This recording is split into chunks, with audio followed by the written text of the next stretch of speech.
Denise retired last spring, sold her original wash to a young guy who used to deliver pizza on the same route you both once worked.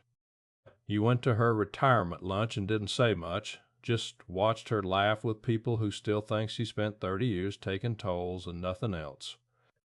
Somebody at that lunch asked what Denise was going to do now that she was finally free, and she said the truest thing you'd heard in months, that she'd been free for a while already, she just hadn't needed anyone to know it.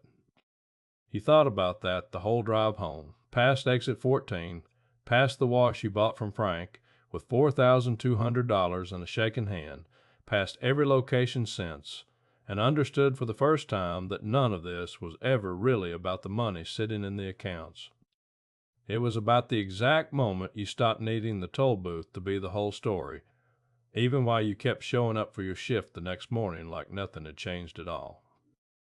Somewhere on your route home tonight, a wash you own is running an empty cycle for nobody, on a timer, making money in the dark the way it always does, whether you're watching or not. Nobody in that booth beside you has any idea what you're driving home to. That was always the whole point. Denise texts you sometimes, pictures of a garden she finally has time for, and once a photo of the pizza delivery guy standing proudly in front of what used to be her wash, grinning like a man who just found something he didn't know he was allowed to want. You wrote back one line.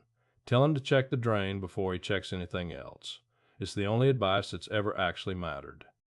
It started with a woman, 2 booths over, mentioning a crack sign the same way she'd mentioned the weather, and you being tired enough or curious enough to actually ask a second question instead of laughing it off and going back to counting cars. Most people hear a story like Denise's and file it away as something that happened to someone else, a nice anecdote for a slow shift, and go right back to watching the same 11 screens. A few people go home and make one phone call. That's the entire difference, and it was always smaller and stranger and more available than anyone standing in a toll booth at 6 in the morning would ever guess,